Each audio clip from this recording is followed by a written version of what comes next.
Okay, here we are, May 7th, English 235, Thursday.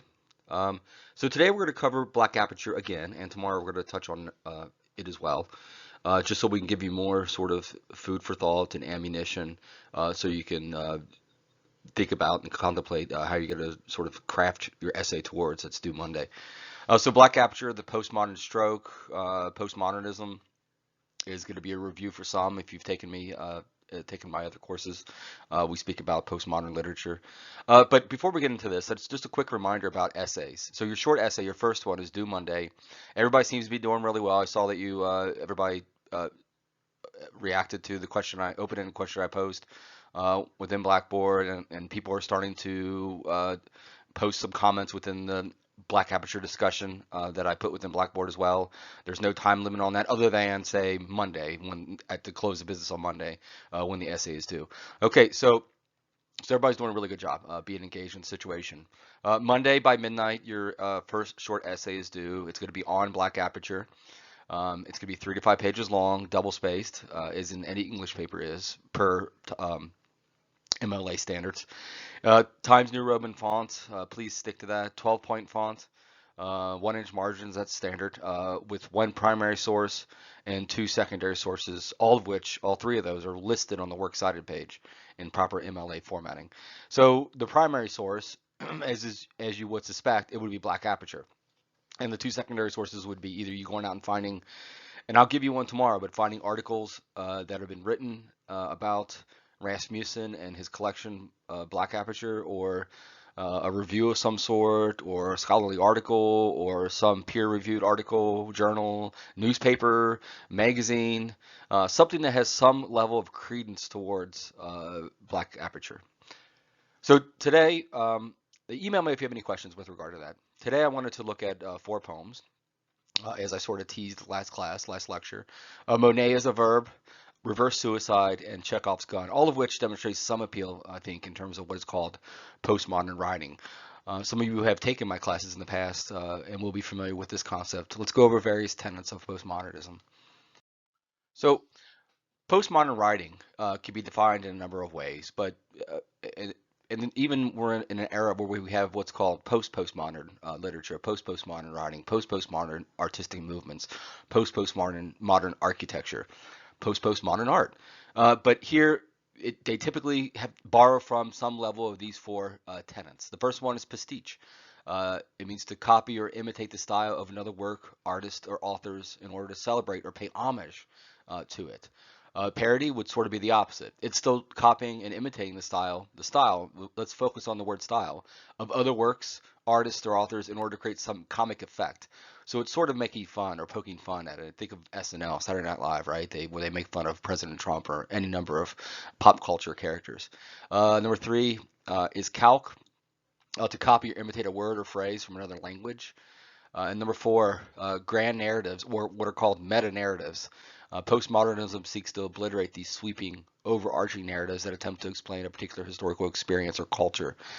So grand narratives, in recent decades, the concept of meta or grand narratives has come under fire because it's argued that such sweeping statements about art, literature, uh, cultural histories, etc., tend to leave out much more than they hold in. So, in the obliteration of grand narratives or meta narratives, the focus of art in this class's case, poetry, turns away from large, sweeping uh, statements of people, but instead seeks to focus on the individual. Uh, this is not a foreign concept to us in Western society.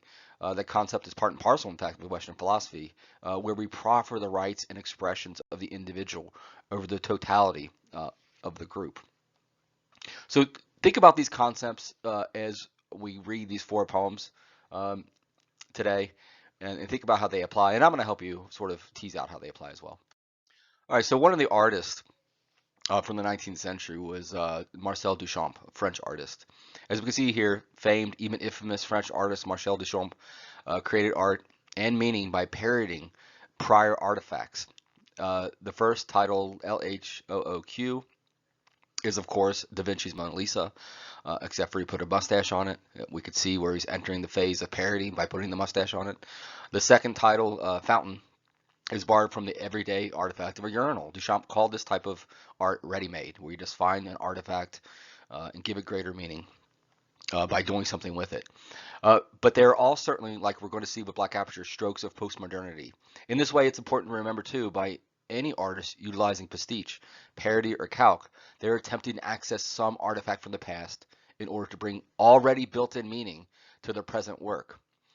With Duchamp's work, we have the ability to access all the artistic as well as historical meaning that comes to mind with Da Vinci's Mona Lisa, a highly revered painting that is made here to look silly, really, with a mustache.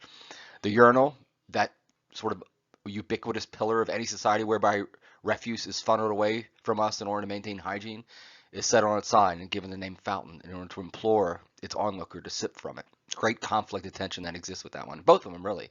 You have this very famous painting, highly respected, supposed to be sort of Da Vinci's opus, and Duchamp takes and borrows from it that image, right? This artifact from the past that already has built-in meaning with his reverence, and he puts a mustache on it to give it new meaning. Same thing with the urinal, right? Just flipping it on its side, you can see that it's just sitting on a pillar, really. And so I think we need to think about this idea. Let's take a look at how Matt Rasmussen's poetry is borrowing, similar to Duchamp, from artifacts from the past in order to infuse new meaning. Okay, so let's take a look at these poems. I think I said we're looking at 4 today, but it's actually 3. In a prior slide, I said 4, I believe. So Chekhov's Gun. Let's go ahead and read it aloud. As we can see here, as was with or per Rasmussen's aesthetic, his personal aesthetic, how he likes to write poetry, at least within Black Aperture, this collection is with couplets and syllabic. So let's take a look at these 1, 2, 3, 4, 5, 6 couplets. Chekhov's gun. Nothing ever absolutely has to happen. The gun doesn't have to be fired. When our hero sits on the edge of his bed contemplating the pistol on his nightstand, you have to believe he might not use it. Then the theater is sunk in blackness. The audience is a log waiting to be split open. The faint scuff of feet. Objects are picked up, shuffled away. Other things are put down. Based on the hushed sounds, you guess a bed, some walls, a dresser. You feel everything shift. You sense yourself being picked up, set down. A cone of light cracks overhead. The audience's eyes flicker toward you like droplets of water. Okay, so Chekhov's gun, sometimes referred to as Chekhov's rifle, was a dramatic principle that states that every element of story must be necessary and irrelevant elements should be removed. Elements should not appear to make false promises by never coming into play. Chekhov is noted as saying, removing anything that has no relevance to the story, you must remove these things. If you say in the first chapter that there is a rifle hanging on the wall, in the second or third chapter, it absolutely must go off. If it's not going to be fired, it shouldn't be hanging there. So in this way, what does this have to do with postmodernity? What does this have to do with this poem that Rasmussen had written? Maybe here the artifact for the past is Chekhov's dictum about avoiding superfluous details in a story. Rasmussen is using this artifact as a type of pastiche. He's borrowing from the past, an imitation of Chekhov's rule, right, of Chekhov's gun. But why? And to what extent? The past is set in stone, right? His brother isn't coming back within the framework of these poems. He has and will have always pulled that trigger. His brother will, despite what the first couplet tells us. And in the first couplet, we get nothing ever absolutely has to happen. The gun doesn't have to be fired. But with regard to Chekhov's rule or dictum about his gun, it does. He says that there can be nothing superfluous. That if it's put on the stage in the first act, in the second or third act, it has to go off. In this way, Rasmussen is using Chekhov's gun as a way of wanting it to be in the story, on the stage, and still have the hope and option that it won't be used, it won't go off. His brother had a choice despite the gun existing within the family, because if you remember, it was the father's gun. I think this is a very interesting poem. I think he's definitely accessing the past. We know that. It's in that way, it is postmodernism through its use of pastiche. Okay, so here we have what looks and appears to be a very short poem. One, I think, as an artist, as a poet, you have to grapple with the idea of how much meaning can you infuse in such a small space. So let's see what we can get out of this poem. and let's apply it to the postmodern appeal. Monet as a verb. The raindrop that splatters on a blade of grass is no more worshipped than the one that dies, crashing against the zinc lid of a garbage can, or the one after another that Monet'd the city behind the window. Okay, within this poem, and in keeping with Rasmussen's personal aesthetics, as we spoke about before, we get syllabic couplets, meaning the poet is highly concerned with how many syllables he applies to each line. Here we get a great economy of syllables. He is able to access all the built-in meaning made available through the artifact of Monet. What we could only presume is the one and the same as Claude Monet, the famous Impressionist painter, whose most notable works were his paintings and repainting of water lilies. I think he did some 200 throughout his life, some 250 uh, same painting of water lilies, a recasting of this scene of water lilies. The question then becomes why? What meaning is the poet attempting to infuse into the poem by accessing not only Monet, but Monet is a very special thing as a verb, right? I think part of the answer goes back to the collection's title, Black Aperture. We have to constantly remind ourselves of the function the aperture serves in a camera. It allows light to enter the camera just long enough to capture an image frozen in time. Monet, the artist, was highly concerned with the effect of light on the image, a tenet that all Impressionists were concerned with. How does light, especially in plein air light or outdoor light, affect how we view an object? Within this poem, we do get a vivid image that Rasmussen painted for us. Perhaps Rasmussen, in comparing various raindrops and the multitudes of surfaces it will crash into, a blade of grass, zinc lid of a garbage can, even the window, are all, like Monet's water lilies, a recasting of the image over and over again. One could even see the the uh, the raindrops on the window being an homage to the same painting. And by being superimposed over a cityscape, it now has an action. These various speckles of water droplets on the window are the water lilies doing something, superimposed over and obscuring the cityscape in some way. They are now an action, they are now a verb. As we saw with Robert Creeley's poem, the structure of it, I Know a Man, the poet used short, truncated lines and stanzas to create some emotional effect, anxiety or otherwise. Rasmussen is certainly applying this very same technique with Monet as a verb. And in accessing Monet himself, the Impressionist painter, we are getting sort of the borrowing of a style, borrowing of an artifact from the past, and in doing so, entering the postmodern stroke. Okay, the poem is short. My explanation is going to be protracted and drawn out. I'm going to try to make connections, broad connections, and some specific to the past. And that's what postmodernism does the best. It seeks to draw connections and draw lines directly to an artifact from the past that never leads back to an original artifact. It's always always somehow it collapses and dissolves into just things that are woven within pop culture, within that culture, within society, right? Not necessarily an original artifact. So reverse suicide. Sorry, it's it's hard to read maybe for you. So I'm gonna read it out of the book because I can't read it from the screen, but it's fit it all on there to keep the great fidelity to its line length and stanza breaks. I had to make it the font that small. Okay, reverse suicide. The guy Dad sold your car to comes back to get his money, leaves the car with filthy rags. We rub it down until it doesn't shine, and wipe your blood into the seams of the seat. Each snowflake stirs before lifting into the sky as I learned you won't be dead. The unsuffering ends when the mess of your head pulls together around a bullet in your mouth. You spit it into Dad's gun before arriving in the driveway while the evening brightens and we pour bag after bag of leaves on the lawn, waiting for them to leap onto the bare branches. Wow. Uh, I think one of the most powerful and vivid poems of this entire collection is this poem, Reverse Suicide. How astonishing are some of these images within this work. So I'm especially moved by the image of his brother spitting the bullet back into the father's gun. And also the end effect, the last couplet, right? We're waiting for the leaves to leap onto the bare branches.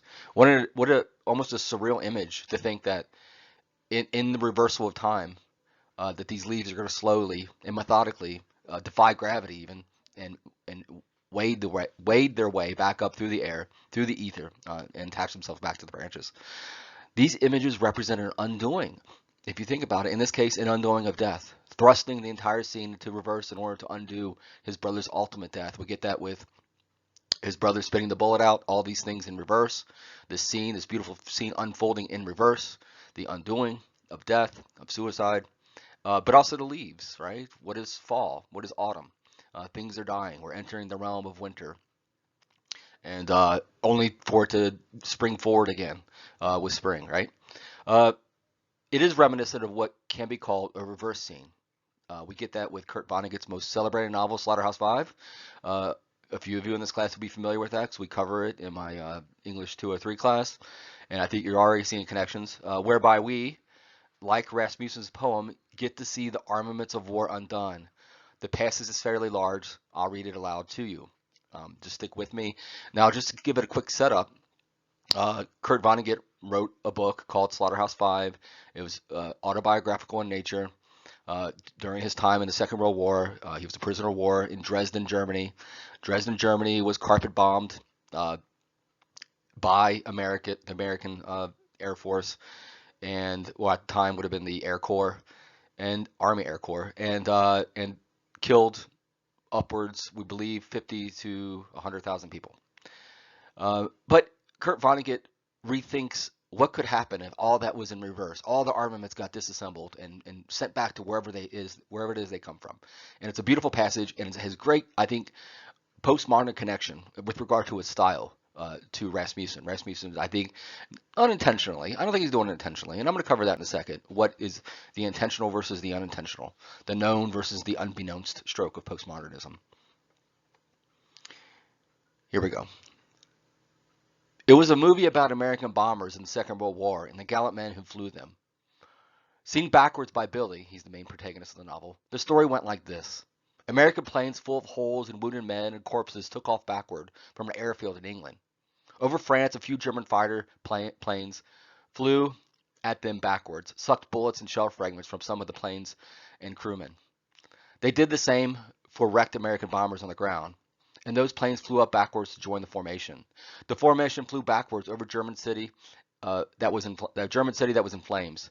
The bombers opened their bomb bay doors, exerted a miraculous magnetism which shrunk the fires, gathered them into cylindrical steel containers, and lifted the containers to the bellies of the planes. The containers were stored neatly in racks. The Germans below had miraculous devices of their own, which were long steel tubes. They used them to suck more fragments from the crewmen and planes. But there were still a few wounded Americans, though, and some of the bombers were in bad repair. Over France, though, German fighters came up again, made everything and everybody good as new. When the bombers got back to their base, the steel cylinders were taken from the racks and shipped back to the United States of America, where factories were operating night and day, dismantling the cylinders, separating the dangerous contents into minerals. Touchingly, it was mainly women who did this work. The minerals were then shipped to specialists in remote areas. It was their business to put them to the ground, to hide them cleverly so they would never hurt anybody ever again.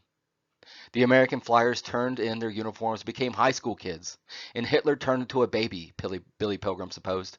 That wasn't in the movie. Billy was extrapolating. Everybody turned into a baby. All of humanity, with exception, conspired biologically to produce two perfect people named Adam and Eve, he supposed. Okay, so that's the end of the quote from Slaughterhouse-Five. Beautiful. An undoing of these armaments, destructive armaments of war. Kurt Vonnegut believing that maybe, this surreal image of this dismantling will do some service with regard to the novel and its themes of being anti-war. Was Rasmussen intentionally borrowing or imitating Vonnegut's scene of reversal? Probably not. But the postmodern stroke in this imitating another artist or artifact style doesn't necessarily have to be intentional. It's already part of the culture. Either way, Rasmussen is borrowing, though, known or beknownst, from a literary tradition spearheaded by Vonnegut in his famous anti-war novel. These techniques, Vonnegut's style, surely it wasn't pure invention on his part or pure synthesis. He would have borrowed from someone else, maybe intentional or unintentional, but he was entering the postmodern stroke as well. And Rasmussen, like Vonnegut, was borrowing, right? Using this pastiche, borrowing of a style in this reverse dismantling, this reverse undoing. Okay, as always, final slide. Any questions? Please be sure to email me if you have any questions with regard to what we've covered so far, any of the lectures, any of the poems, or with regard to your first essay, your short essay, which is due Monday at midnight. And I went over at the very beginning of the slide. If somehow you missed it, 3 to 5 pages long. Your short essay is double space, Times New Roman font, 12-point font, 1-inch margins, one primary source, which is Black Aperture, two secondary sources that give credence to whatever it is your thesis statement is, speaks back towards Black Aperture, and then all three of those listed on a works cited page. All of it MLA, Modern Language Association style formatting. If you take any English class, and we know what that is, and if you go back to my lecture, I embedded at the very end, second lecture, at the very end, some links to Purdue OWL that can help you with MLA. Or reach out to me if you have any questions about in-text citations and how they have to correspond back to the works cited page. So tomorrow we'll finish up Black Aperture. And then move into the weekend, and you're moving to the writing phase if you haven't already. Please be part of the discussion online. It is for a grade on Blackboard by just jotting down a quick comment on Blackboard. The Black Aperture discussion is on the left-hand side. Click on it, and you can see my question that I pose, or you can easily react to someone else's post, right? You don't have to just react to mine. It just needs to be a sentence or two. Uh, and you have until midnight on Monday to turn in the short essay. You're going to email it to me. I've decided that we're going to go through email for the short essay. And you have midnight till Monday, or on Monday, to post something within the Black Aperture discussion on Blackboard. Okay, guys, as always, thank you. Talk to you later. Bye.